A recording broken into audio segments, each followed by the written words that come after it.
Yo, what up, y'all? This your boy Mad Skillz, VA in the building all day, and right about now, you checking out AllHipHop.com, the #1 source for hip-hop. All right? Peace. Yes. Welcome to another edition of AllHipHop.com. I'm your host, DJ Thorough, a.k.a. Thorough Bridge to the Streets. I got a legendary figure in the building. Yeah. Introduce yourself. Yo, this your boy Mad Skillz, VA all day. From your where? Your favorite rapper's favorite ghostwriter, Exactly. all that. You already know what it is, man. What's up, Exactly. brother? Yo, thanks for coming through, man. Thanks for having me, bro. Man. Thanks for having me. I'm a big-time fan, man. Thank you, I've been man. following you since 95, 96. Thank you, man. When you put out the Nod Factor. And Yeah. Everybody. Yeah. Rest in peace. That was on Atlantic, right? Yeah, Atlantic, Big Beat Atlantic. I was on with Artifacts, Double X Posse. Right. You know what's funny?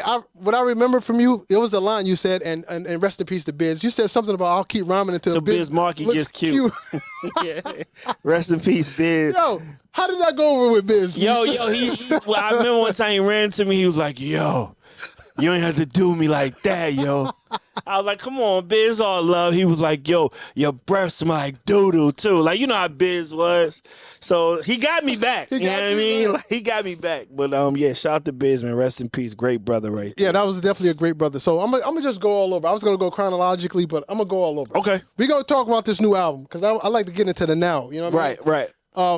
Let's talk about that title of the album with these sevens and the ones. Yeah, break it down for us. It's a spoken word poetry album, and it's called The 7 #1s, right. Which, you know, is the album is about 7 different things that happened in my life that changed the direction of my life. Okay. So each song is a moment. So the first song is my parents meeting. Right. The second song is when my mom used to play music in the house. Okay. Third song is when I first heard hip hop. When you first heard my hip hop. first daughter, first time I fell in love. Right. So it's all first. Yeah. Yeah. Okay. That's from where? Okay. The 7 #1s is the album that's out now. We got nominated for a Grammy. Okay. So yeah, if you're a Grammy voter, please listen to it, consider it. And check it out. But you know, in February we're gonna be at the Grammys, man. Now I briefly heard the album. I didn't hear everything, so I'm not gonna sit up here and lie. Right. No, all good. But I was skimming through it, if you will, and I noticed how it was like a spoken word. It was like a story. It's like a storybook. It's not your typical album. It's like you're telling a story of how you became Mad Skillz. Yes. Even to how you got your name. Yes. Because before Mad Skillz, you were known as the Funky Orator. Right. Which was trash. The name was trash. Trash. It wasn't as bad as Nori's. Nori got the worst first rap name ever.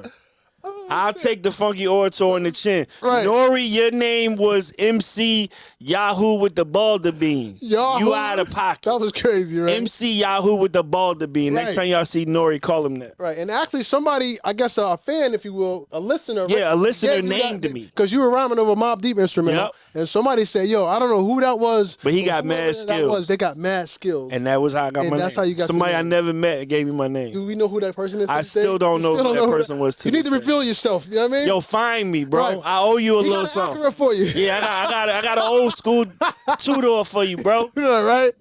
That's crazy. Yeah, man. So that's dope, man. You seem to have a deep passion for hip hop. Yes, it changed my life. Yeah, changed your life. It comes out in your music. It comes out in the way you live.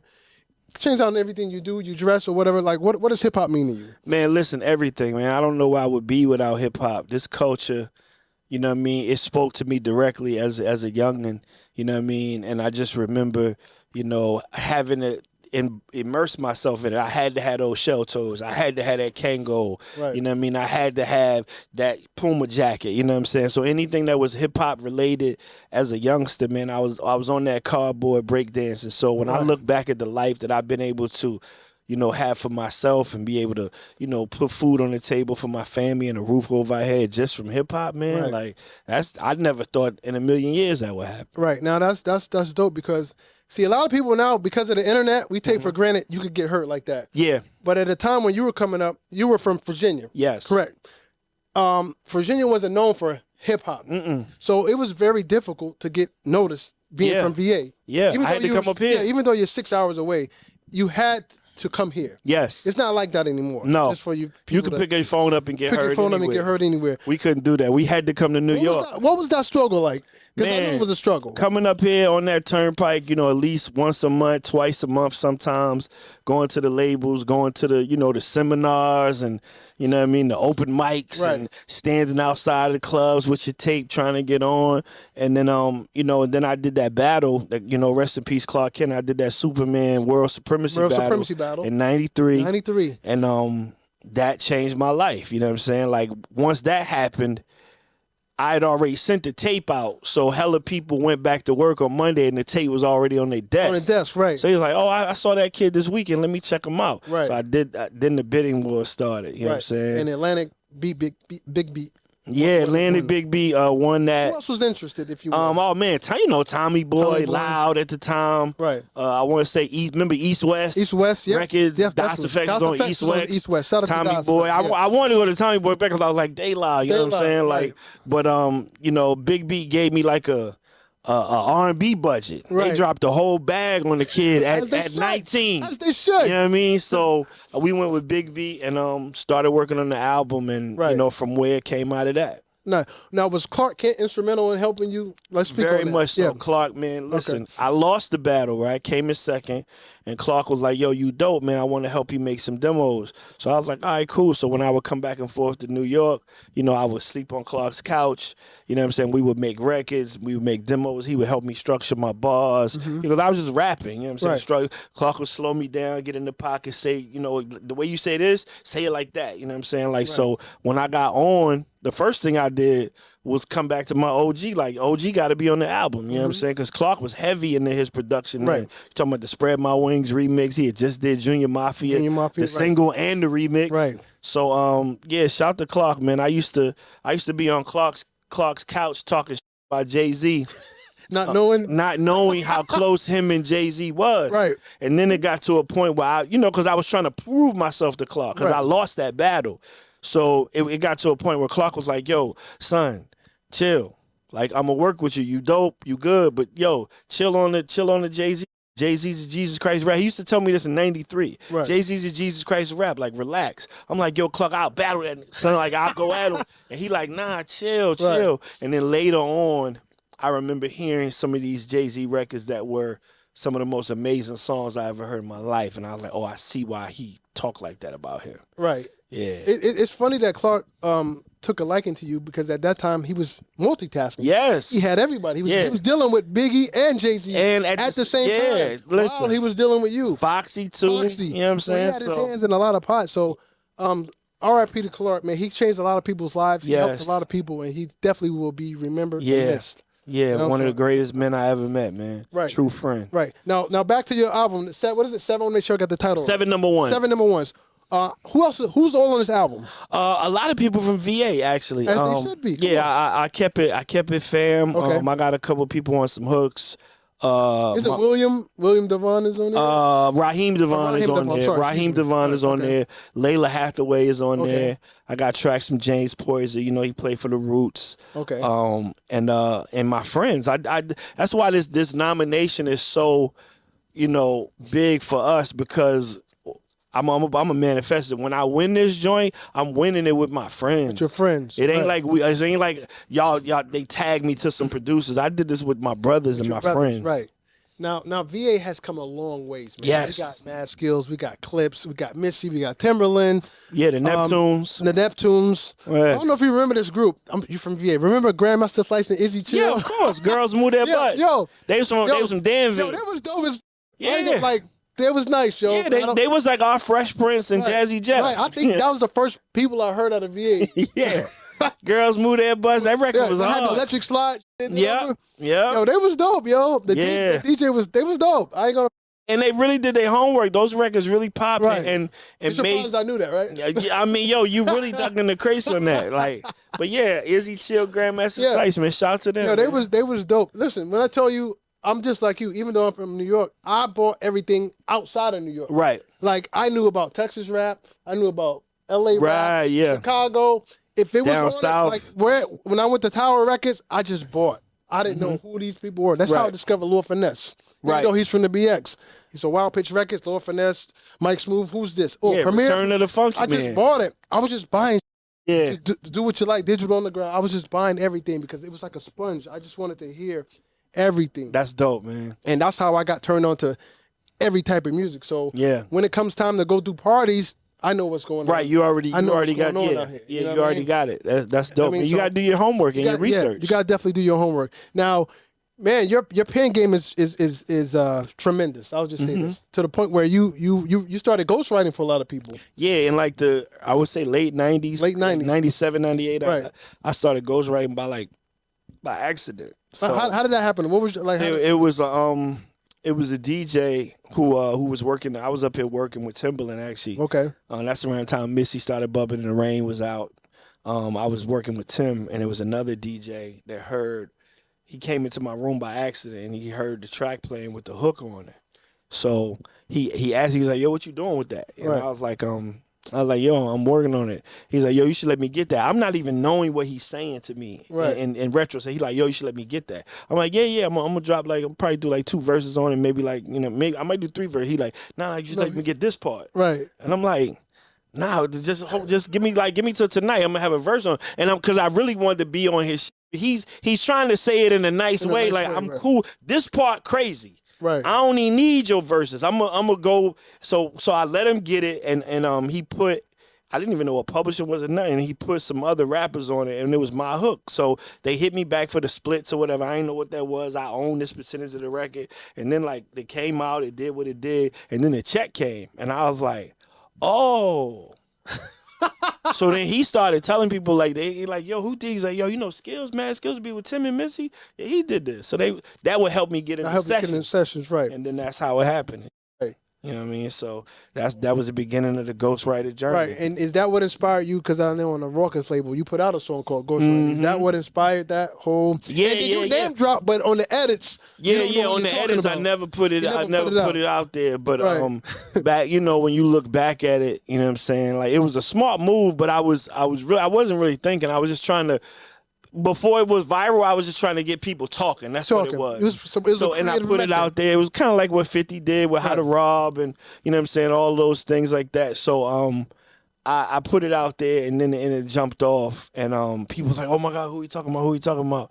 And then, later on, they would try to connect the dots and figure it out. I always feel like a good ghostwriter never reveals their clients. Reveals, right. You know what I'm saying? But for me, I'm like, I made way more money just by shutting up. By shutting up than you have and talking. So right. Did anybody that you write for it tell you verbally yo, don't tell nobody you wrote this? I'm gonna take credit for this. They was just like, yo, come on, don't do me like that. I was like, well, yo, man, I ain't get that paper. And they like, yo, I'm on it. And then the lawyer would be fast that day because it's like, yo, you heard his record. He calling everybody out. They thought their names was in it. Right. And at the end of it, I said, if y'all keep around, I'm gonna put this back out with your names in it. Right. And I think a couple people took that seriously. So that was inspired because people was fronting on the money. Yeah, a couple people, not a lot. Okay. But I was like, let me stretch this out and see what it does. And when I threw it out there, it went up. You know what I'm saying? That 12-inch went crazy for Raucous. Right. Now, I want to commend you on this too, because you're what I call a triple threat. And what I mean by that is you rap, you produce, and you DJ. Yeah. At the same time. Yes, I have done that. You've done that. I've seen you do that, Yeah. There's a lot of triple threats. Large Professor. Yeah. Diamond D. Finesse. You know what I mean? You know what I'm saying? Eric Sherman's a triple threat. Eric People Sherman, don't realize Redman. Redman. Be Real. Dr. Dre. Be Real. Rakim. Yeah, there's a lot I'm in a very small club. That's a nice club to be in. You know what I mean? You know? How did you develop your DJ skills? Is that from just being around? From being around great DJs, you know what I'm saying? Like the time that I spent, you know what I mean, around Jeff, you know what I'm saying? I toured with Jazzy Jeff for like 13 years as his MC. So the time that I spent around with Jazzy Jeff was, you know, me paying attention to crowd, how to read a room. Right. Like the one thing about DJing is you could be in a room by yourself sharpening your skills. You could get the cuts right, you get the fades right, the blends right, the transitions, but you can't practice reading the room. Right. You gotta be in the room. Right. So once I started getting outside and figuring out, you know, the thing about DJing where you could kind of build peaks and valleys. You could take people up and then take them down and start them back up again. Right. So, you know, being able to entertain somebody and keep them on the dance floor for 2 hours, 2.5 hours is a skill. That's a skill. Not even that. It's one thing to DJ, but a lot of people can't rap and DJ at the same time on beat. Yeah, that is a mental, like, I'm in a different club with that too. Like, only people I see do that is like Kid Capri. I see Kid Capri used to do that back in the days. Yeah. And there's this white boy named Edom. I don't know if Edom. J-Live. Yeah, J-Live. And J-Live. With bragging rights. They dope with that, you know, cutting. Yeah. And rapping at the same time. I remember telling Clark Kent, I said, I want to be the first DJ to like beat juggle and rap at the same time. And he was like, yeah, I don't know if you're going to be able to pull it off. I was like, why? He said, because the timing of what you have to have in your head to your hands, right? It's like two separate. It's ambidextrous. You're going to have two separate things going on. Right. I was like, I'm going to do it. Have you worked on it? I definitely have. I'm close. You're close? I'm close. When I pull this trick out the... Yeah, and this is going to be a regular beat juggle. It ain't going to be no triplets and all of that. You know what I'm saying? Right. But a regular beat juggle, and I don't mean bringing a record back and bringing the other record in while you rapping. I mean cutting a juggle and then doing your flow while you're doing the juggle. Like, so your head is gonna have to be like this. You know what I mean? Like, Now, on your shows, do we see a DJ or you're everything on the stage? Oh man, at some of the shows, most of the time I'll have a DJ. Okay. Or at least some band elements. I might have a keyboard player, a drummer, just so we can get that live feel. Right. Sometimes I might hop back there and do a couple joints. But I've been doing a lot of parties in the last 5 years, just spinning. Just knocking down joints. It's a perk. I mean, think Q-Tip used to do a lot of DJing. Yeah. Rest in peace, Biz Markie. Yes. You know, he started DJing more than Cool V. Yeah. Listen, it's crazy. If you would have told me in '88 that by 2000 whatever, Biz would be the busiest member of the Juice Crew, I'd have been like, hell no. You know what I mean? But Biz figured it out, man. So I watched him. I definitely watched him. He became a DJ. Yes, like, for real. In high demand. In high demand, like not to rap, but to DJ. And it would be so ill when you can DJ and then you still got one record that you could get off that everybody knows. Everybody know, right. So for Biz to play a set and then end with just a friend or make the music, right? You know what I'm saying? Or nobody beats the Biz. Like he had at least like 3. Right. So that was always the goal. So speaking of those records, like everybody has their go-to record that forever that's embedded in hip hop. For you growing up, what was the record that got you into hip hop? Do you remember that record? Sucker MCs. Sucker MCs, Run DMC. Yeah, I remember hearing Sucker MCs, Bare Bones, just them drums and Run. Right. You know what I mean? And then I remember memorizing the record, knowing the record back and forth. And then one day I saw him on Soul Train, and I was like, oh, like. The little skinny dude with the sideburns, he kind of reminded me of me, and was like, oh, the other dude with the glasses, he cool as hell. Like, so I automatically was in tune to it from a youngin'. Right. For me, my first tape was Fat Boys. My mom bought me the Fat Boys tape. Wow. That was the first tangible piece of hip hop that I had. Yeah. It was the cassette tape, and the first tangible piece of vinyl I had was It's Yours, Jazzy J. Yep. Commentating, illustrating. Yeah. Tila Rock and Jazzy J. Yes. Which, by the way, was the first record on Def Jam. Yes. In case you didn't know. Yeah.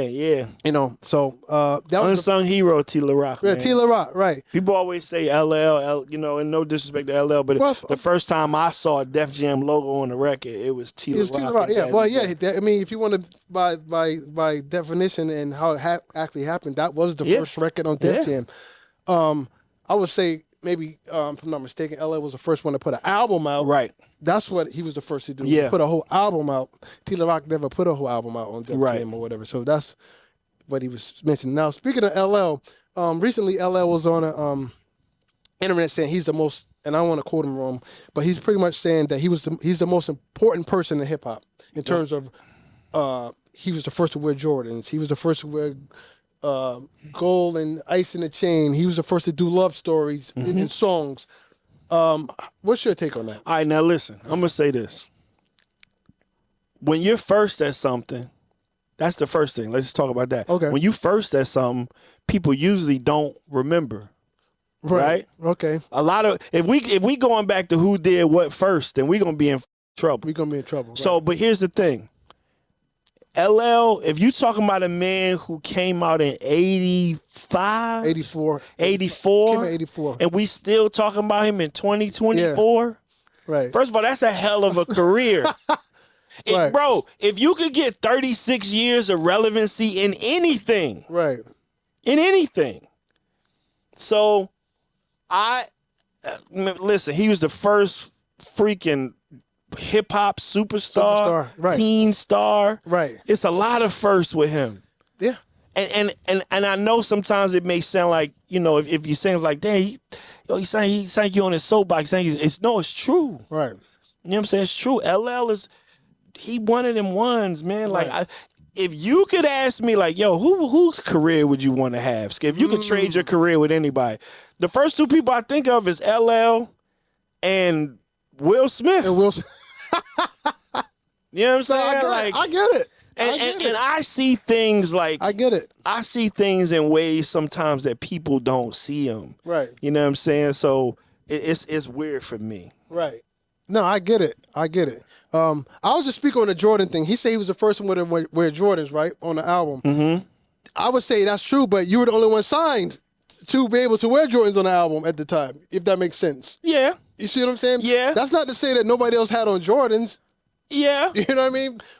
Maybe. I mean, we get into the semantics, then yeah. Yeah, we get into the semantics of it. No, he was definitely the first to do all of that, and I commend him on that. And we're talking about somebody 36 years later. 36 and years they're still later. relevant. So, to me, and he coined the term "GOAT." GOAT. People don't give him credit, bro. for that. You got to understand, when LL was doing hip hop, when LL was rapping, he literally would have to get on stage and explain what it was. I saw it. It's funny you said that. That's crazy. That footage is in Maine. He was in Portland, Maine. That's crazy.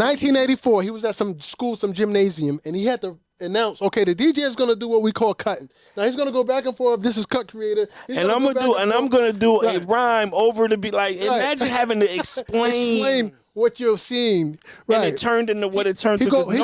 He goes back that far. Yeah, nobody knew hip hop would turn into this. Right. To me, LL is the GOAT. Like, he coined the term the GOAT. And I think people just throw that term around. Oh yeah, legendary, all the titles, and they're nothing. They're nowhere near that. You can't give yourself that title. People got to give you that. People got to give you that. You know what I mean? Man. So I love your perspective on that. You know what I mean? So what do you think you brought to the table in terms of hip hop?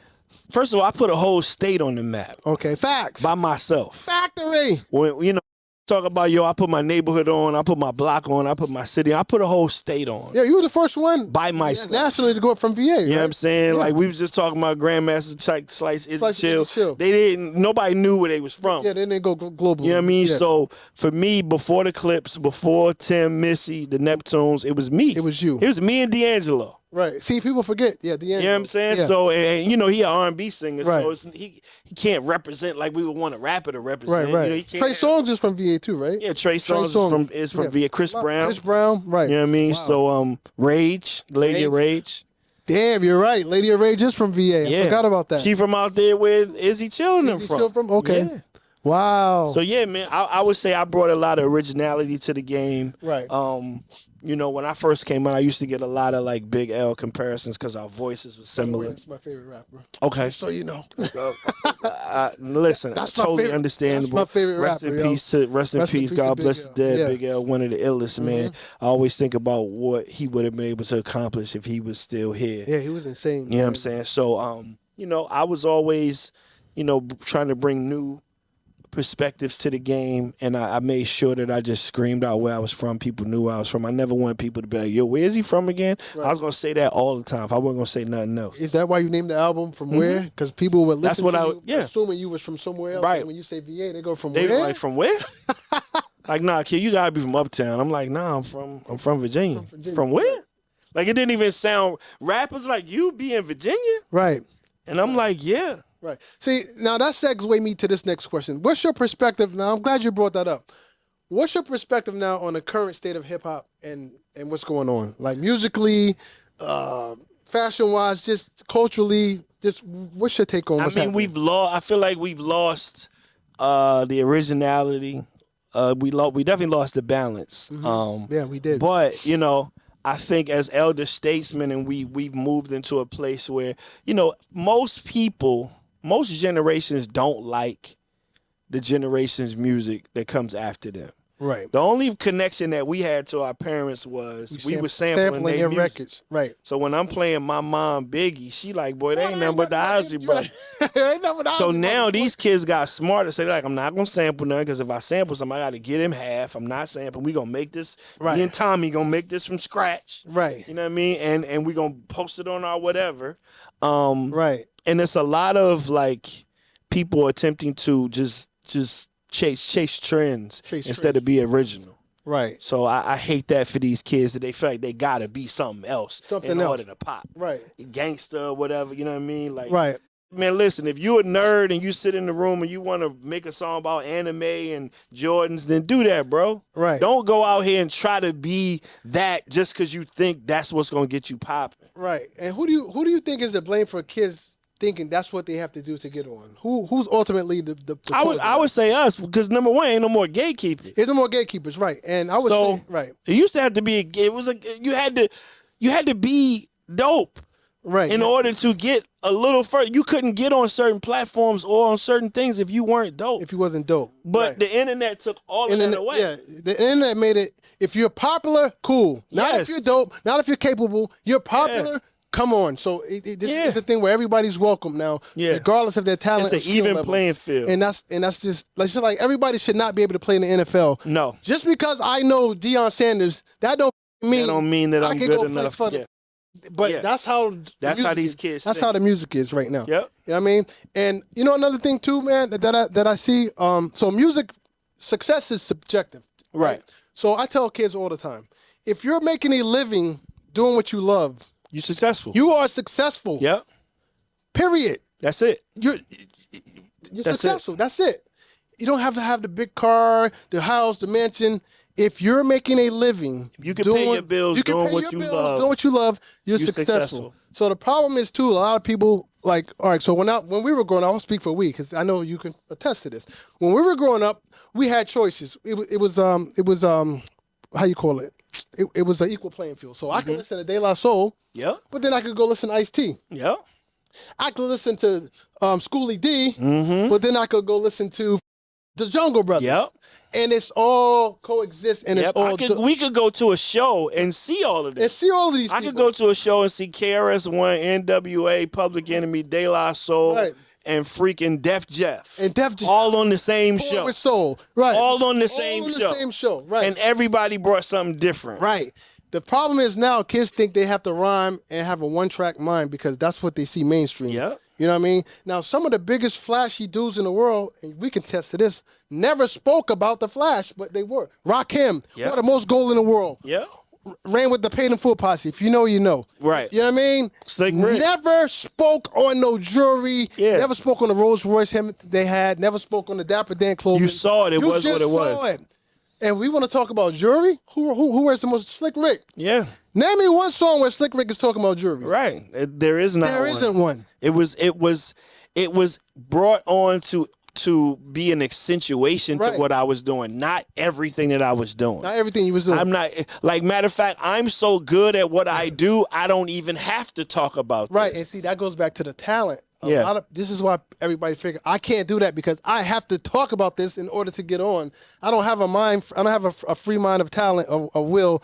I'm not intellectual enough to speak on something outside of face. Because we would see our heroes. We would see somebody like Rakim or Houdini or whatever on Video Music Box or whatever, and we would look at TV and go, "Yo, I'm never gonna be that good." Be able to do that. Right. These kids look at YouTube and go, say, "I can do that. I can do that tomorrow." You get a whole bunch of people that can do that, and it's not special. If you know they say everybody can have it, it's not special. It's not special. If everybody can have it, I don't want it. I don't want it. Yep. What's so special about it? Yeah, you know what I mean, you're right. If everybody can hit that, I don't want. I don't want that. Everybody hit that. It's that's law. Like that's what music is turned into. You know what I mean? Yeah, man. So I appreciate people like you that stick to their heart, their beliefs. They don't sell their soul. They don't compromise their integrity. You do the music you love. Yeah. And I always tell people this: your fans are your fans. Either you like it or you don't. That's how I approach everything I do. Yeah. I'm not trying to appeal to somebody that's. I like what I do. I'm doing what I like. If you like it, cool. If not, cool. It wasn't for you. Yeah. The problem is people try to make these music. I call them immature veterans. You get people of our age. That's a dope term. Immature veterans. Immature veterans. Yeah, they trying to appease people that they shouldn't be appealing to. Yeah. And that's you're immature. Right. You're right. You know what I mean? You gotta follow your heart, man. Yeah, you gotta follow your heart. You know for sure. I mean? So I used to, listen, I would ride around in the most expensive cars playing the Jungle Brothers or playing Public Enemy. You know what I mean? You don't like you would think I'm gonna be playing some drug dealer. Right. No, I'm hip hop. Yeah, this is where I come from. This is where I come from. Yeah. So people gotta understand that you don't have to speak about materialism. That's hip hop is more than materialism. It is. It definitely is. You know, where and you from? We knew that in our day. Right. Where are you from? Tell a story. How you grew up. Like, take me somewhere. You know what I mean? Yeah. It's just like, that's what I don't like about hip hop now. You don't know where nobody's from. No. Everybody sounds the same. Yeah. They use the same terminology. Yep. Nobody has an identity. They really don't. They just don't. And if you don't have an identity, then you lost. Right. Even you being from VA, you made it known you were from VA. Yeah. But I'm still dope. Right. Right. You see what I'm saying? Yeah. That was the difference there. Yeah, you got to do what's in your heart, man. Like, right. You know what I'm saying? And sometimes it's like, don't worry about if everybody else is, if that's the trend or whatever. Like, bro, you literally talking to a rapper who, I was rapping for 30 years. I just made a poetry album. And it's dope, by the way. And got a Grammy nomination, first time in my life ever. Right. You know what I'm saying? From just speaking my truth and being vulnerable and going, you know, this is how I'm going to do this. I don't want to follow that trend. Right. I'm going to do this. I'm glad you're not an immature veteran, because I would look at you differently. And I could tell you, as a man, like, yo, come on, Skillz. Right. Like, yo, you out of pocket. What are you doing, bro? Yeah, you out of pocket. I don't want to hear that from you. Like, because I'm growing with you. So I'm up here mentally. Why are you still down here? Right. And a lot of people still are, bro. You see what I'm saying? We got to make music. There's still people of our age that want to hear something from our perspective. You don't have to make music for teenagers. Yeah. You're 40 because you're not a teenager. Why are you making music for 20, 19-year-olds? Why? Yeah, that's a quick way to fail. You know what I mean? Very quick way to fail. That's why you're still here. Yeah. You know what I mean? And I commend you on that. Thank you, brother. Thank you. Definitely. So ultimately, man, what's your lifelong goal in terms of this music? Are you getting everything you got out of it? Listen, man, I like I said, the life that I've been able to have for myself through hip hop. You know, I don't get up and punch nobody's clock. I get up every day and do what I want to do. I'm successful, man. I ran this up from VA to the Grammys, you know what I'm saying, by myself. You know what I'm saying? I've written for some of the most prolific people in the game. So, you know what I mean? I'm happy, man. A day lived and a life lived through music is an amazing life. Right. Real quick, let's play a hypothetical game. Okay. I'm like, yo, Skillz, I just produced this crazy record. You can put any artist on this record, right? We're going to play hypothetical. Now, the artist could be dead or alive, and it could be from any era, and it could be any genre of music, but it can only be one. Who would you do the song with? From any era, any genre, and dead or alive, but one artist. Who are you going to do a song with? Michael Jackson. I'm going to do the Michael Jackson. That's the number one up here, Michael Jackson. I'm going to do the king of pop. If I could have... Well, I know why, but why Michael Jackson? Man, listen, man, because I never seen nobody, I lived through that era, and I never seen nobody had that type of impact on people. You know what I mean? So people can sit up like, listen, I'm going to say it to y'all straight in your face. I'm going to look you dead in your face and tell you this. Stop comparing anybody of this era to Michael Jackson, because we and you will never see another Michael Jackson. And I'll piggyback off that, if you will.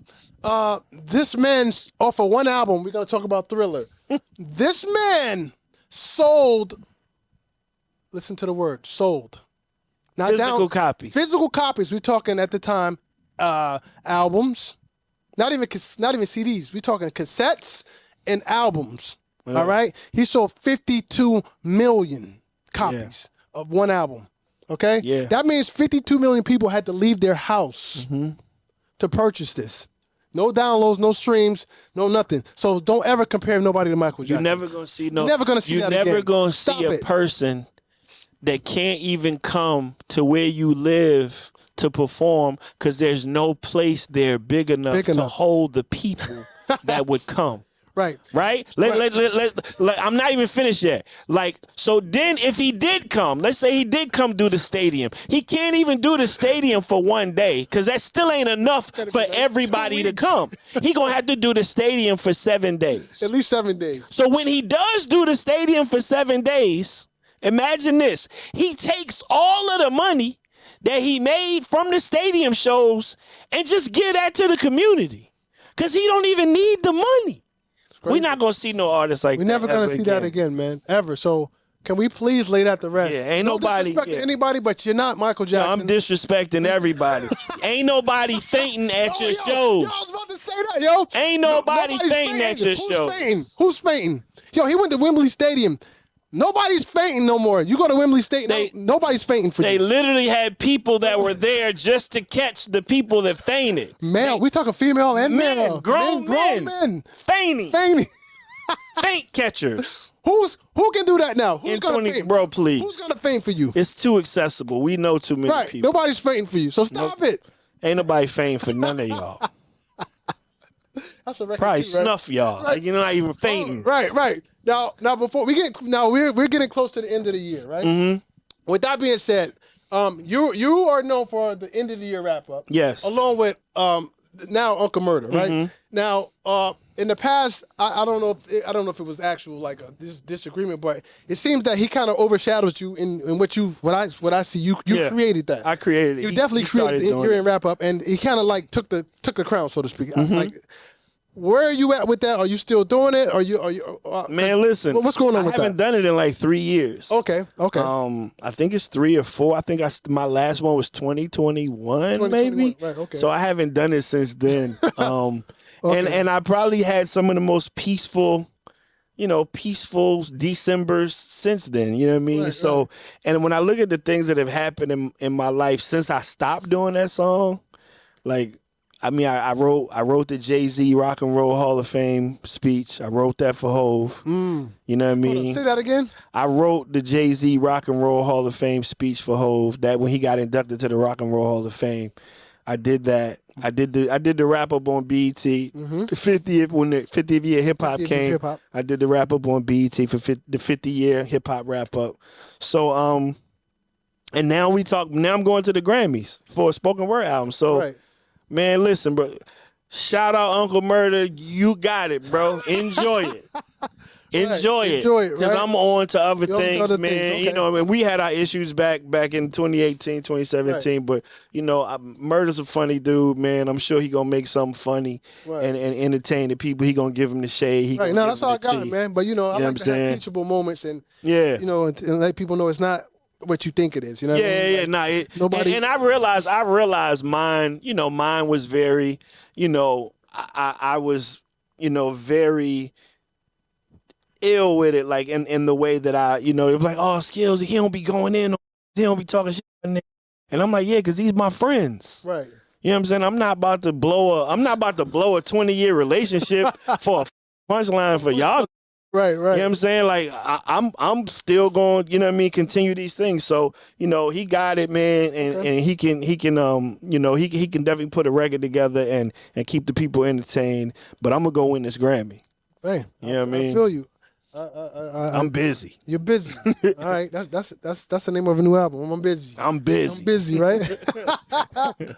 Wow, I love it. So, before you get out of here, man, I would like to know, you are a lyricist. You're one of my favorite lyricists, by the way. You know what I mean? Because especially off the top. You know what I mean? A lot of people can write as you can, but a lot of people can off the top also. Who are some of your favorite lyricists? I won't even say top 5, but give me some of your lyricists that you respect, that you admire, that's up there. Coogee Rap. Come on. Rakim, of course. Black Thought. He don't get enough credit, man. He don't get enough credit. Man. Of course, Big, Hov. Mm-hmm. You know what I'm saying? Ice Cube. Okay. I always admire. He's a hell of a storyteller. Yeah. I always admire Ice Cube's pen game and how he could go from writing, you know, songs to movies. Right. And this and the third. You gotta have a mean pen game to be able to write in different different mediums like that. Man, some of the unsung heroes of just, you know, I was Nas, of course, you know what I'm saying? I was always a proud of, rest in peace, You ever did any work with Nas? Yeah, man. Nas watched me on a song. Nas put me in a blender, bro. Nas crossed me up at the key. Listen, I'm gonna tell y'all now. Listen, I'm gonna go ahead and tell y'all now. Dig it up, listen to it. So it was a song on. I always say this. I said it on another platform, but it's a song on Timbaland's first album, right? Timbaland had a song called "To My," and it was on Timbaland's first album, and the album was called Tim's Bio, Life in the Basement. You remember Up Jumps the Boogie? Right. It was on that album. Okay. Nas. Oh, okay. I gotta go back and bodied that. me. He bodied you. Listen, bro. To the point, like I did my verse. Right.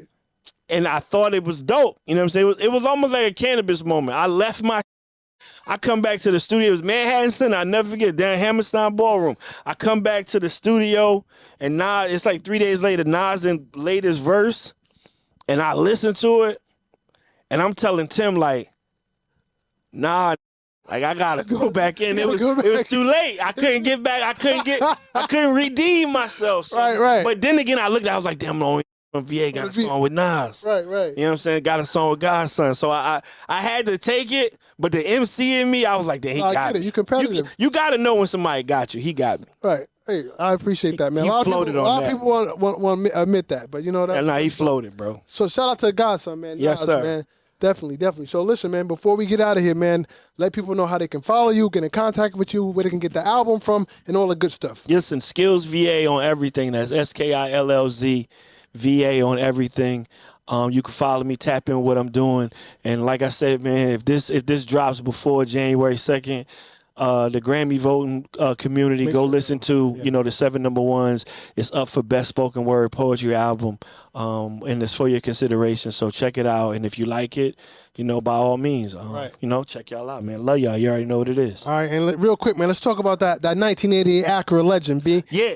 I'm gonna pull up on you. I got a 2-door coupe, man, with BBS's blue. Okay. I gotta holler at you because I gotta get my interior redone. Okay. I need an interior guy. So I gotta by the time I swing it back out next summer, I wanna have my interior straight. So you look out for us, man. Yeah. You'll be out there in them Acuras, them Legends. Yeah, I might just come up and just pull up on 125th and just sit there for 3 days straight.